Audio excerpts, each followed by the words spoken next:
Today, for my individual oral, I am going to address the global issue of the impact of dimension on social status, looking particularly at economic, social, and cultural capital on social mobility in F. Scott Fitzgerald's novel, The Great Gatsby, from the 1920s, and on Ed Fisher's more recent political cartoon, The U.S. Middle Class versus U.S. Recovery. What I found in my exploration of social mobility is the fact that both authors are increasingly criticizing the fact that in society, true social mobility isn't possible. Fitzgerald focuses on criticizing the incapacity for social mobility for any class, while Fisher focuses much more in on the middle class and the fact that the US government's recovery aid didn't make a difference at all for the entire middle class. First, I want to dive into Fitzgerald's novel. He actually addresses all three dimensions of social mobility, and I'm going to begin with economic capital. In the passage, what I noticed is that the first person point of view of Nick, he dives into the description of the two of the main settings in the novel, the East Egg and the West Egg. And when he dives into the description of the East Egg, he talks about the Buchanans, and Daisy, of course, is related to him. He says that Daisy was my second cousin once removed, and that he'd known Tom, her husband, in college. But what is particularly important here is that he says that the Buchanan family were enormously wealthy. Even in college, his freedom with money was a matter for reproach. But now he'd left college and come east in a fashion that took your breath away. For instance, he'd brought down a string of polo ponies from Lake Forest. So the fact that the Buchanan family has such wealth, has such economic capital, demonstrates the extreme wealth and the upper class that Fitzgerald ends up criticizing throughout the novel. We also have this juxtaposition of setting that Fitzgerald gives. The East Egg, of course, is described as having white palaces that are more fashionable.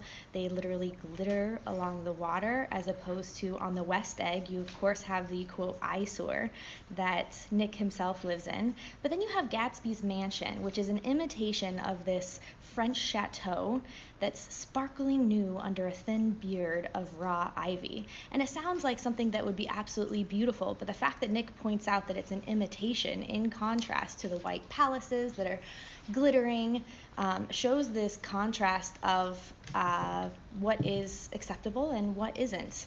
And then, of course, that compares in the whole novel to the Valley of Ashes, where Myrtle and her husband live, and the fact that they clearly have no possibility of ever getting out of their lifestyle. Myrtle's husband, of course, is actually working with Tom to try to buy his car, and it becomes obvious that Tom is was never intending to sell his car, even though he does in the end because of his guilt over Myrtle once he finds out that Daisy is actually cheating on him with Gatsby. But the fact that we get this from the first person point of view, I think, is what helps Fitzgerald convince readers to trust Nick and to follow along with Nick's perspective as he ends up criticizing Tom Buchanan in particular, who of course has this high economic capital, doesn't need social mobility because he's at the top. So when Nick gives his judgments, we start to trust what he has to say. As far as social capital goes, Nick points out in here that he knew Tom in college. But when he does describe Tom, he actually does it negatively. He talks about the fact that he has these physical accomplishments, but for that physical accomplishment, talked about he's one of those men who reach such an acute, limited excellence at 21, everything afterwards savors of anticlimax.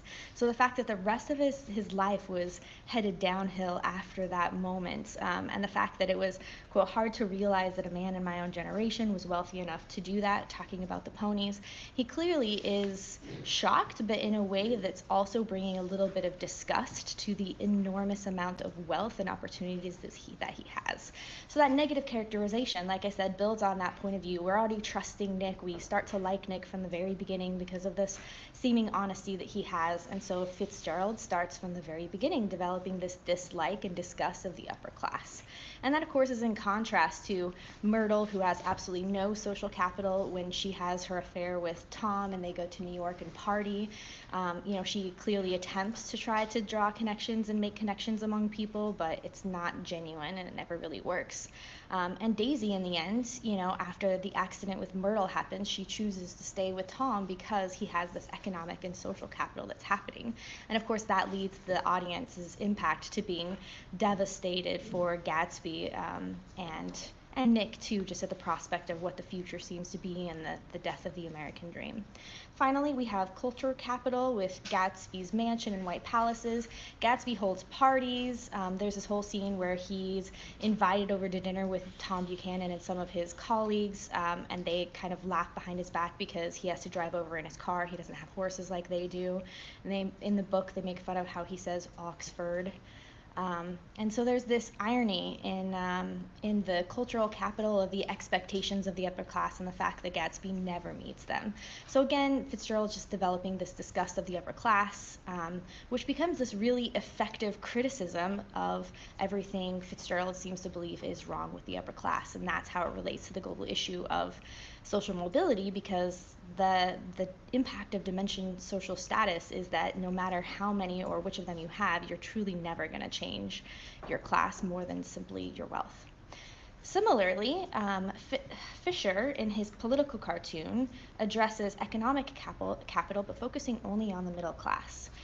His cartoon is directly in response to the 2008 US recession. There was a stock market crash, particularly because of the booming housing market, and the US actually had a major bailout for the stock market, but it led to most people who had actual asset liquidity to being able to recover and gain back their wealth. And so in this cartoon, Fisher highlights that by first drawing our attention to the cruise ship. We have a lack of graphic weight in the wake of this cruise ship, and then we have heavy graphic weight on the cruise ship itself, highlighting the label of US recovery. It looks like everyone's having a great time. There's Emanata showing music and other party-like scenes, like it's just a really good time and a lot of fun. So the fact that the audience may see this first and foremost may actually provide a sense of hope that US recovery is working. And we see this graphic weight in a lot of Ed Fisher's cartoons over and over again. He actually addresses different criticisms he has for society, and he often uses that graphic weight in order to highlight contrast. There's this cartoon where he highlights the haves and the have-nots, and of course the labels are used in white lettering, and the heavy graphic weight around it surrounds it, and then there's this bridge that's collapsing that clearly shows that the haves and the have-nots are never going to be bridged. So more particularly in this cartoon, economic capital is shown because contextually we found out that even 10 years after the economic recession, the middle class family was worth $40,000 less than in 2007, and that's from the New York Times. And in the cartoon, Fisher exemplifies this by showing this typical family of four standing on the dock, looking in the direction of the US recovery as if they've metaphorically missed the boat. And the whole impact of this, and they're labeled, of course, US middle class, so that's how we know that it's middle class. And the impact of this, of course, is that we're disappointed, we're probably a little bit frustrated. The implications here clearly are that who is on the US recovery ship and having a good time are the people who didn't miss the boat, which meant they had enough economic capital and liquidity in order to recover their wealth, which means that the US recovery system only benefited the upper classes. And that, of course, the real effect that Fisher wanted to have was that disgust and frustration and anger at the fact that the US government is supposed to be helping the people. And of course, the upper class are a minority and not a majority, and the US middle class is being left behind. And behind these characters, we see this long shadow as if the sun is actually setting on the ocean, which, if you were on the cruise ship, would be very idyllic and romantic. And if you're not on the cruise ship, then, like the US middle class people, then of course it feels like an epic disappointment. And through that way, Fisher is able to effectively delineate that the new capitalistic idea of you have to have money, how you have to spend money to earn money, shows that middle class doesn't have the money to spend in order to earn more. And so it's effective criticism of this recovery system and the fact that there is no possibility for social mobility anymore. Both of these texts really exemplify the criticisms that many people have of modern U.S. society and the concerns with the true death of the American dream. All right, thanks for that. That was really enlightening there about the death of the American dream. I had hoped for, it's unfortunate the tone wasn't more optimistic. The tone is an interesting word here, and you talked about how that's expressed through graphic weight and in the cartoon, and depiction of social and financial and cultural capital in the Gatsby text. What I wonder is if there is, yeah, the cultural, financial, and social capital that you talked about in the, the story in Gatsby, if you can see any of that in the cartoon. Yeah, in the cartoon, it's all economic capital. So the fact that they metaphorically missed the boat, I think, represents the fact that they didn't have the money and the means to actually get on it. So cultural capital is based on behaviors and expectations that people have once you're in a class. And in this cartoon, I mean, perhaps you could make an assumption about the clothing that they're wearing isn't acceptable, but I've never been on a cruise ship where they actually didn't let you on the boat because of what you were wearing, so I'm not entirely sure that the cultural capital is relevant. And same thing for the social capital. We can't make a clear connection about any social behaviors here. So it clearly has to be economic, especially because the US recovery was aid money. It was meant to be economic capital to help those families. So the fact that they were left behind and are staring, I would imagine, longingly after this really fun party boat that's headed off into the sunset exemplifies the fact that they don't have the economic capital for any social mobility at all, even a decade after the recession. All right. I have a question though about the degree to which we're supposed to trust these authors, both Ed Fisher and let's say Nick Carraway. And you say we can trust Nick. He establishes trust between with the reader by telling the story the way he does. And where do you see in this passage or elsewhere in the novel that this is a reliable narrator? For me, I think the main part is there's always the question of reliability, right? And I think there's always going to be some subjectivity to it.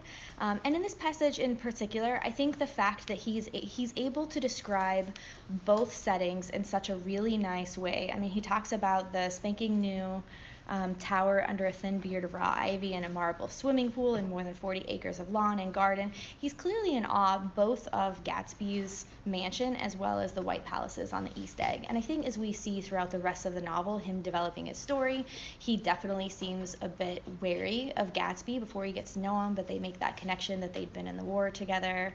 And once Gatsby asks Nick to introduce Daisy to him, he does. He follows along with the entire affair, doesn't say anything to Tom.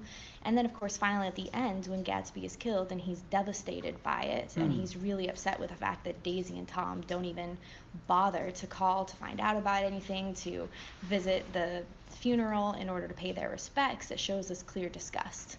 And I think there's something to the fact that Nick seems like he would be part of the upper class himself. His father has paid his way and given him a stipend to come to New York. But he has this much more objective approach, right? And if we're having probably middle class readers reading this novel at large, they're going to sympathize with someone who's much more practical. Right. And I think that's the reason we end up trusting him. All right. So, yeah, when you're talking about the financial disparity, you said there was East Egg, which is all magnificent, and then there's West Egg, which is a bit of an eyesore where Nick lives. And Gatsby has this imitation wealth, kind of, and at first we're supposed to be, how does this fit into the creating sympathy for him? That's what I was going to talk about. Because so this is the other thing about Nick, right? Like, because we get his first person point of view, we get his sympathetic look, right? Which I think is what some people think is unreliable. But when we see Gatsby through him, most people, if we see a bootlegger, someone who's illegal, hanging out with Wolfsheim, who has human molars as cufflinks in his jacket, right? That's something in general that as humans we wouldn't want to associate with. But because we see Gatsby fumbling the first time he he re-engages with Daisy, for example, it just makes him this sympathetic, likable character. So even though he has gained like the economic capital for social mobility upwards, and we see him never accepted by the actual upper echelon of society, that's what starts to make us really frustrated, and that's what helps us to trust Nick in his perception of this and really be disgusted with the upper class. All right. Well, thank you for that. Is there anything else you'd like to say? We've run out of time, actually. There's no time for you to say anything else. I can't imagine anything more that needs to be said. But yeah, thank you so much. Thanks.